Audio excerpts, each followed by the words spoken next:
Yo, yo, yo, yo, yo, yo, yo. What's up, world? And welcome to the 43rd edition of the Take One podcast, which is aka the 4th edition of the Wrestling Corner. And this is going up late. As you guys noticed, that I have not been putting out a lot of stuff this past week. It's basically just kind of like, I guess you could say a lot of stuff has been happening to where it's kind of prevented me from, putting up videos and stuff like that. But this is not slacking. I wasn't slacking. It was just, I had a lot of stuff to deal with. So, I haven't put out movie review ever since All Eyes on Me. That is up right now, my non-spoiler review. And, I still got some other movie reviews that I'm going to go I'm going to go do. I'm going to be putting up more videos this week. Well, yeah, this week or whatever. I just wanted to put that out there. And also, I have rebranded my whole channel. Everything isn't in place the way I wanted it to, but I did want to start the channel and its rebranding of everything. So from here on now, you're going to start seeing new type of like videos that I haven't done before. A lot of the videos that I have done before, I basically had ideas, I had ideas to put out videos. And it's taken me a long time because I haven't figured out how I wanted certain videos to be and all this stuff. And I know I ain't going to talk about this too much longer or whatever. I'm going to get into the wrestling stuff. But, it's just I haven't been able to figure out certain things. So I'm going to be working on certain videos and stuff like that for this month, next month, basically just into the end of the year. So hopefully I can have at least two, or I say at least one of the new type of concept videos that I want to have for this channel, as well as some other stuff. So we'll see what happens along the way, and I hope you guys are there to follow me along the way and what all that I'm doing. And so I'm still trying to keep myself busy. This whole wrestling podcast thing, it takes a lot, I'm used to watching wrestling, just kind of breezing through it or whatever throughout the week, not really paying attention to it. But since I am doing this, I'm kind of in a sense forcing myself to watch Raw and SmackDown every single week. So with that said, I'm gonna go ahead and get into the good and bad of Raw and SmackDown this week. Like I said, this isn't really a recap. It's a lot of stuff that it might seem like a recap, but in any sense, it's not really a recap. I might get into recaps or, just what happened on there, but this is just the good and bad of what happened on Raw and SmackDown. So let's start off with Raw with the good stuff. So, we got a Miz TV with Reigns basically being the star guest, and it... it's kind of funny because Reigns looked kind of confused with the crowd boos and stuff like that. I don't know. It was just the faces that he made in the beginning. It was just kind of looking confused. And Miz, he has been doing, he kind of fell off a little bit when he came on Raw, but he's starting to pick up momentum again. Every time Miz gets on the mic, he's just killing it. And he basically just drops bombs on Reigns. He just completely just dropped bombs on them. And I'm gonna breeze through this real quickly because I have a lot of notes on Raw and SmackDown. So basically, if I cut through a whole bunch of stuff and not get into full details, forgive me. But if you've seen Raw, you already know. But yeah, he basically he gets into Reigns. No homo, but he tears into him, and then they set up a match for later.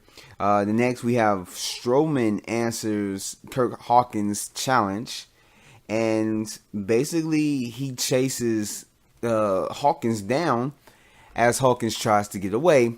He runs him down, and then he picks him up and choke slams him through a table.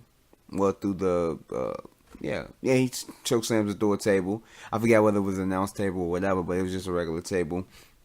And then he picks him up for a power slam, and he does that through the graphics screen that, that basically, when the people come out in the entrances, or, the wrestlers come out in their entrances, that little part on the side, you guys know, whatever, he power slams him through there. He gets in the ring, and he goes back to asking for more competition. Now, this has been a kind of a thing that's been brought up, is that a lot of people don't really ask too much for rematches, because we got Goldberg, who lost the championship, and it's for good reason, because he's not going to come back, or if he does come back, it's going to be a while before he comes back. So he's not going to sit there and ask for an immediate, championship, or championship rematch. But Kevin Owens, he didn't ask for a rematch. What's his name? Finn Balor. I don't know if it goes for. I don't know if that rematch clause, and it's just in storyline. I don't know if that rematch clause goes for people who relinquish the title, or, just whatever. But he hasn't really been adamant of going at the title. And then it's like Braun Strowman. He lost the match, even though it was decisive. That he lost the match. It was like, you would think that, he would be wanting to get at Brock Lesnar again. But instead, he comes out and asks for real competition. It's like, what? That's what's on your mind? I get you pissed, you tear apart Kurt Hawkins, but why won't you call out Brock Lesnar again? Like, that didn't make any sense as far as storyline. And so he gets Dean Ambrose to come out, and he answers the call. The match starts. Strowman dominates, of course. He's not gonna sit there and, be like, oh yeah, Dean Ambrose, he's gonna give me the fight of my life. No. Strowman dominates, just like he always does. Ambrose gives some good offense, but I don't know, it wasn't enough. He had a planned elbow from off the top rope, but it turns into a power slam. Well, Braun Strowman turns into a power slam and wins. And that's the end of that match. That was actually a pretty good match. Next, we have Alexa Bliss. Now, like I said, every week, we have a Sasha and Alexa Bliss good with this thing. So, Alexa Bliss came out looking pretty good. She's looking pretty sexy. So that was a major good thing about Raw this week, because Alexa Bliss is looking so damn good. And then this is actually a really good promo. You got Alexa Bliss and Mickie James have this whole thing about Alexa Bliss. I didn't see it, but I guess it was on Raw Talk after the pay-per-view, and how Alexa was just talking about Mickie James, how she's old and blah, blah, blah. And so Mickie James came out and asked to basically say what she had said on Raw Talk. Alexa was real hesitant to talk about it, and they were just going back and forth, and Mickie was saying stuff about like she was winning championships and breaking barriers and stuff like that when Alexa was still in training bras, and it kind of looks like she basically still is, which I really don't have a problem with it. Like, I like little titties, I don't have a problem with it. Alexa's still sexy. I mean, get offended by it, shit, I would toss. This is turning into something totally different. Forgive me. But in any case, yeah. So, Alexa finally comes out and basically just says that Mickie James is old and blah, blah. And then from that point on, Mickie James delivers I believe it was a mid kick. I ain't got that down up in my notes, but she basically takes Alexa down, and Alexa rolls out the ring and, walks away. And Mickie James gets the upper hand. Next, we have Rollins versus Sheamus, which is actually a pretty good match. We got a counter where Sheamus was putting Seth Rollins, I'm forgetting names right now, putting Seth Rollins up in the stretch muffler, and then kind of like Seth tried to, I guess, reverse it in somehow, and Sheamus turns it into a power bomb. And then later on in the match, Sheamus off the top rope with a super kick from Rollins. And then he gets the knee to the face. I forgot what the what that finisher that Seth Rollins does is called.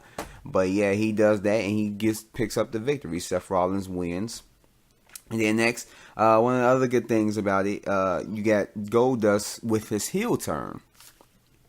And he snaps on Finn Balor at first, talking about that like he doesn't want to be called a victim and that he doesn't need Finn to come out there and fight his battles. And then Finn apologizes and just whatever, and just walks away and just leave it at that. And Goldust attacks him basically in the background and not in the background, backstage and stuff like that.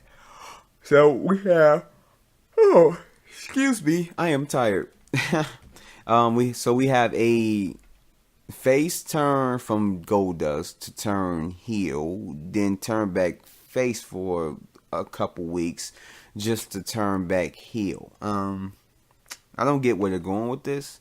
If they're trying to put up a rivalry between Goldust and Finn Balor, it's not interesting. It's really not.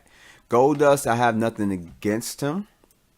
I'm not one of those people that has been watching, WWE television during the Attitude Era, and I'm not a real big fan of Goldust. I've never been a big fan of Goldust. And Finn Balor, I feel like they need to be doing something more with him.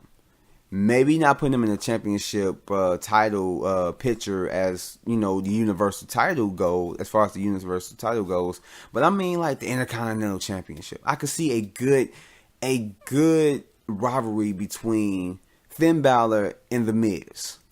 Bam. There you go. Or just in some type of big rivalry. Like, why? I mean, put him up against Roman Reigns. So I don't know. But this doesn't really seem like a really interesting freaking rivalry. But, I mean, it is. I guess Goldust is near his rope. So I guess they're trying to do something with him. And, whatever. Next we have Reigns versus Miz. Miz tries to get out of the match. And, basically by just pleading with him and all that stuff. And then Roman ain't taking it. He shakes his hand, but then pulls him back. Axel pulls Reigns to the barrier. And this happened a little bit later on. And this is like so funny because I guess Bo Dallas missed his cue, or he just kind of went late and tried to, I guess it was supposed to be both of them pushing Reigns into the barrier.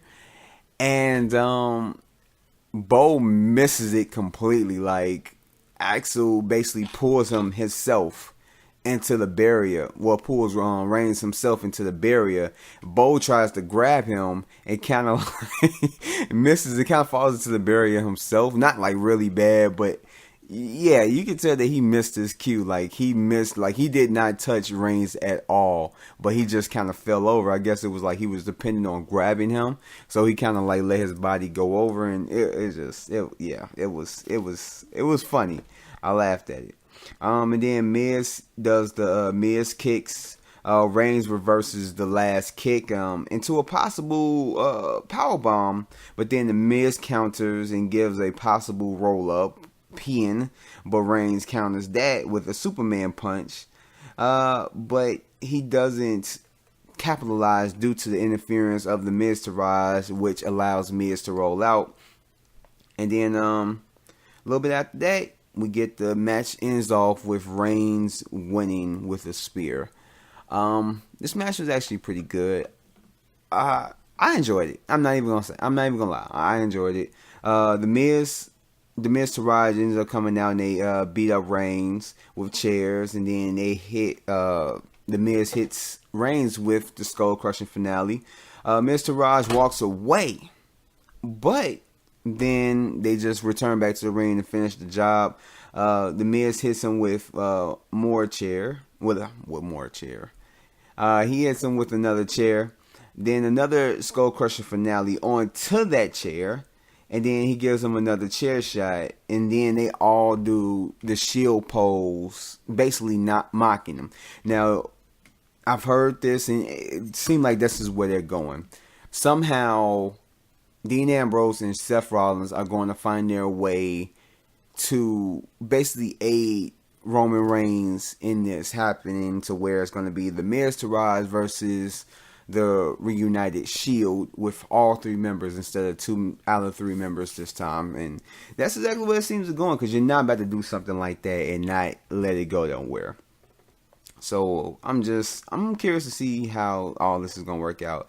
More than likely, this is going to get Reigns I ain't gonna say over, but just a tad bit because he's gonna be reunited with the Shield. And so there was a women's match which I really didn't care too much for, but you had freaking Sasha in there, so that's a plus. Like I said, and then you had Bayley. Bayley is kind of sexy to me. She got a nice little something on her. But in any case, I'm not trying to sound too misogynistic. I guess if that's how the rightful use for it. Yeah, I'm kind of slow right now. It's late. I'm recording this. But in any case, and so it finished. This Raw episode finishes off with Enzo and his championship celebration of him winning. I was about to say losing. Him winning the Cruiserweight Championship. He goes out and he basically pulls out a jersey that he framed or whatever, and saying that it's time to retire that and blah blah blah and all this stuff, and he just talking himself up and how he's taking the division, the Cruiserweight division, to new heights and blah blah. And he's basically just down talking all the guys in the back. And so all the guys in the back from basically just the Cruiserweight division comes out. And Neville is, well, actually, before even Neville comes out, this was a good opportunity. Great, matter of fact, a great opportunity for Enzo to just tear apart verbally the Cruiserweight division, and he doesn't do it. And I'm just like, if that was like a John Cena or Rock or CM Punk type, just sitting in there, and you were giving all of this, like, you literally would go down the line ripping that person, and it's like he tries, but it just doesn't nail. I could say maybe one or two people I can just give a little smirk to, but overall it was just a missed opportunity. I feel like with Enzo having the gift of gab that he has, and being a person that can just talk on a mic and just, come up with just clever things to say, I felt like that would have like bumped up this promo like way more, but it just didn't. He didn't hit the marks, and he just couldn't rip them like he should have, or like he could have, but it was just whatever. But anyway, Enzo comes out. Enzo basically tears into Neville. I'm tweaking. Neville comes out and he tears into Enzo. Talking about that, you couldn't cut it on the main roster, so they dropped you off at our doorstep. And I'm like, wow. Like, WWE, one thing that I can say that they're at least trying to do is just throw in a lot of realistic, things that, the fans and, like, I could say wrestling critics, I guess you could put wrestling podcast, a lot of everybody is saying about different wrestlers, and they're including it into the storyline, which in a sense is kind of lazy because you're not coming up with your own thing, but in the same sense they're trying to make it more realistic. And so this is actually a great promo by Neville. I enjoyed the shit out of this. Neville, I never heard him do a promo like he just did. Now he has had good promos, but this one was like, yeah, he did it. He did it. And then Enzo makes some points too, talking about like he mentioned you could put all of the cruiserweights together, including Neville, and they basically couldn't come up with the amount of money that of like their merchandise checks couldn't amount up to the amount of money that his merchandise checks is. And so basically he's just saying that like they brought him to the cruiserweight division to put it up a level, to get more eyes on the cruiserweight, because no one was doing their job of just basically elevating the cruiserweights as far as getting people to watch. And so I'm like, okay, that was actually some good points. So it wasn't all bad with Enzo. Wasn't all bad with him. He made some good points. And then And then, oh yeah, and one of the big things that he said was along accompanied with that was just the fact that he was like, look at y'all.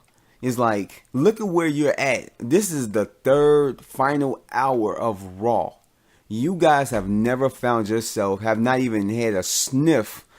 And I felt like this is why I kind of laughed, because it was like, it was true. He said, y'all haven't even had a sniff of the final hour of Raw until I got on this, until I got in 205 live and got the Cruiserweight Championship. And I'm just like, yo, that's kind of true. It's a back and forth, and it's just, that was one of the things that I'm just like, okay, this is getting a little bit interesting, because he basically hit him where it hurt. And so, yeah, like early in the night, I didn't mention that Neville went to Kurt Angle and he asked for a no touch clause, or, you know, just whatever. The Cruiserweights can't touch him that night. I think it's just for that night, or else they forfeit a future chance at the championship. I'm guessing for as long as he's holding the championship, not just the championship period, but just as long as Enzo is Cruiserweight champion.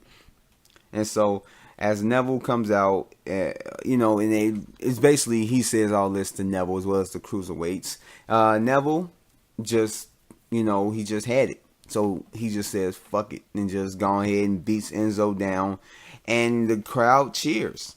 The crowd cheers that Enzo has getting beat down. So Enzo is kind of like, I guess what's the word for it? A tweener. He's like an in-between person where he's not a face, he's not a heel, but he is, you know, he just, sometimes he could be a face, sometimes he could be a heel. So, I mean, it is what it is. And then after he beats him down, Neville gives him one of the best, I call it, I basically can say it's beautiful. He gave him a beautiful red arrow, like literally, like this shit looked awesome. It was one of the best red arrows I've seen him do, and he did it with perfection. And yeah, that was the end of the show, and that was actually the ending of, you know, made it pretty decent. As far as the bad stuff about Raw, what Reigns had said about John Cena being the biggest match that he won. Now I get the concept of that match and what it meant towards the end. I gave like what my thoughts of it was. What was it? On my freaking pay-per-view recap, or my pay-per-view results, just giving my thoughts about the pay-per-view No Mercy. I did it on that podcast, and it basically, I mean, I get the concept, and, you know, him saying that, like, you know, just passing the torch. But when you think ending the Undertaker's, you know, career, wouldn't that be like the biggest match? I don't know. Maybe I'm just looking at it from a different perspective, but I don't know. I felt like that was just a stupid statement, but I guess it's just to hype it up. And then it's like Roman, I don't know, with their character, it's like they're trying to figure out what to do with him. It's like they're trying to, like, oh, he can be serious, but yeah, we want him to make jokes. And it just doesn't flow together. Like, what he is, it just doesn't flow together. Just don't make jokes. And that's what he kind of did with the Miz television, well, with the Miz TV segment. And it didn't work. Like, I just, like, what is he being serious or funny? Enzo's jokes to the Cruiserweight. Matter of fact, I already mentioned that. But yeah, that was part of the bad. It's like he had a good opportunity to just maul him down, and he just didn't. So yeah, that was part of the bad. I give this show a 7. It wasn't too bad. I enjoyed last week's show better, but this one had some really good parts to it. The best things out of this whole show, as I look back at my notes, of course, seeing Alexa Bliss and Sasha and even Bayley looking good. I could say the whole Miz thing. The Miz thing at the end of the whole Miz thing at the end of the match, how he just basically just tore down Reigns, the Miz to Rod tore down Reigns. That was actually one of the best things of Raw. And then on top of that, just how it ended with Enzo cruiserweight, championship celebration. That was actually a pretty good ending to it. So yeah, it's a 7. Going into SmackDown, I'm gonna try and rip through this since I'm getting close to the 30-minute mark. So one of the best things I liked about it was, even though I hated Jinder's thing, which I'm gonna go into the dislikes about this show. So, but I love the way that they did it, where Jinder was going through the faces of Shinsuke and making fun of him, and then it got to a point where he was making fun of his face, but it actually wasn't a picture. It was actually Shinsuke, like literally, it was him just kind of like freezing his like basically not freezing, but just kind of like not moving, and then he started moving slowly, and I like that. I was like, man, that was actually a pretty good little thing that they did. Another good thing about SmackDown was the Enzos. Was the Usos versus New Day. Oh my gosh, I cannot speak. The Uso New Day promo. That was actually pretty good, and them going back and forth, and then ended it off with the New Day saying that they wanted them in the hell. Not just at Hell in a Cell, but in the Hell in a Cell. And so the match, more than likely, is going to be a Hell in a Cell for the SmackDown Tag Team Championships, New Day versus the Usos. I also enjoyed the pride of Rusev, and having Aiden Singh basically being cocky, and just being like really celebrating like the victory that he had over Roman Reigns, the victory that he had over Randy Orton.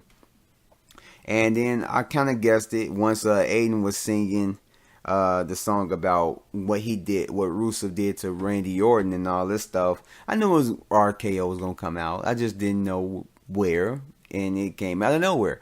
But in any case, yeah. So he got the RKO, and this is the second time that Randy Orton gave an RKO to Rusev, and Rusev kind of held it up instead of like hopping, selling it to where it's like, jumping up and then coming down.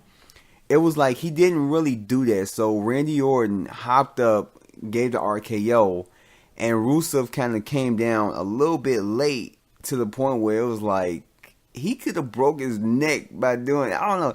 It's just, that was the second time. I think it was the last time he gave him an RKO, or one of the last times he gave an RKO to Rusev. It was just, Rusev just wasn't on cue with it, and it kind of looked bad, but I guess it looked worse than what it was. But in any case, so yeah, Ziggler, he had came out, and I'm going to get to the bad with this one, but Rude interrupts Ziggler and basically challenges him to a match at Hell in a Cell. That was actually pretty good, because I did enjoy Bobby Roode coming out and doing this, which was kind of like, we all saw that was the plan, for, a good little minute. So, yeah. Zayn versus Owens. Zayn versus Owens was actually a pretty good match. They had some good spots up in there. What is it? I got my notes and I want to be specific. Gosh, and I just watched this earlier. God, I'm forgetting stuff. Like, I got a lot of stuff on my plate. Yeah, I think Zayn does a suplex to Owens on the side of the ring. That was actually a pretty good spot. Zayn then flies on Owens, and when he does, basically he does it from off the ring, he does it from in the ring to outside the ring. And when he flips out over the ropes onto Owens, he doesn't catch Owens fully. He catches him, but then at the same time he hits the ground hard too. And I'm just like, oh shit, that was kind of like, I don't think he was trying to do that, but I mean, it wasn't nothing like that hurt him, but still in the same sense, he didn't catch him fully. And it showed Owens does a power bomb to Zayn, much reminiscent to how he did when Zayn first won the NXT Championship and he turned on him. Picks him up, power bombs him onto the side of the ring. Same thing. Officials come out and walk Zayn off while Owens gives this kind of like demented stare, kind of calm look. But then he snaps back into reality and he goes after Sammy to finish the job by putting the chair around his neck, and he's about to throw him into the metal part where Cesaro got his teeth knocked in, and as soon as you know it, Shane Ex Machina comes out, and basically Owens then turns Sammy towards Shane, pushes him towards Shane, and dips off into the crowd, in which basically he gets away.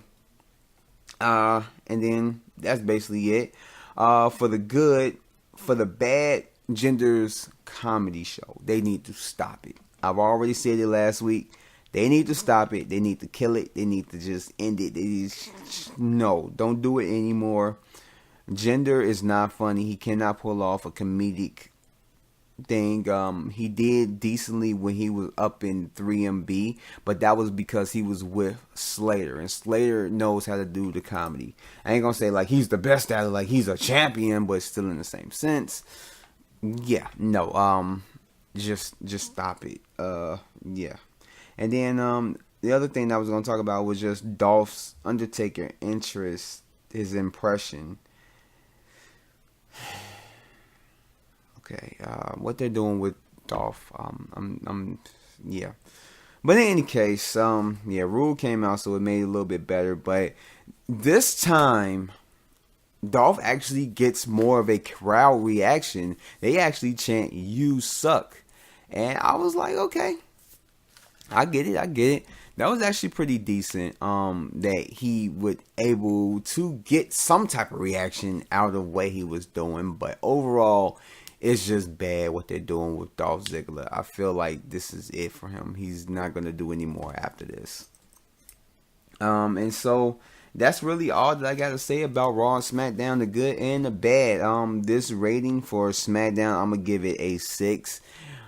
It wasn't the best thing, even though I have a whole lot of likes for this show, but it wasn't like big things, it was just, I'm like, okay, I like this. But I mean, Raw had a lot of good things, had a lot of big things about it, but when it comes to SmackDown, it was some stuff that I did like, but it wasn't nothing that was just like overwhelmingly like, oh my god, that was like the best thing ever.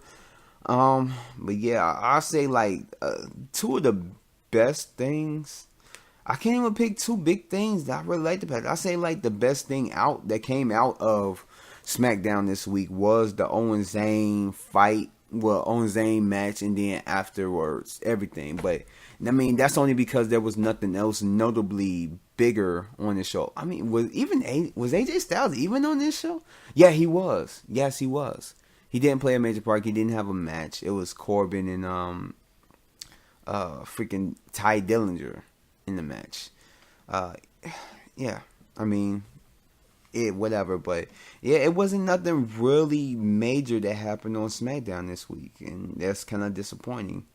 But in any case, I've gone over 30 minutes, and that ends this episode of the Take One Podcast, the Wrestling Corner edition. And yeah, I hope you guys like this. Go ahead, hit that likes up button, or how you pronounce it. That hit the thumbs up. There we go. Hit the thumbs up button if you like this video, and subscribe. Like I said, I got a new rebranding of my channel. I'm gonna have new stuff implemented on this channel. So yeah, just keep watch. Stay tuned and all that stuff. I'm gonna be putting out new product, new this and that, and all that stuff. And yeah, I think that's about it. So I'd like to formally welcome y'all to CMJ World It's no longer Take One Entertainment Reviews, though I will be having, though the movie reviews and show reviews will still be Take One Movie Reviews and Take One, show reviews. But in a sense, and this still will be the Take One podcast, of course. That's but still, just the overall channel is not going to be Take One Entertainment Reviews because it's so much more. And I think the name CMJ World basically tells it. Just it's what it is. So I will catch you guys on the next one. Peace.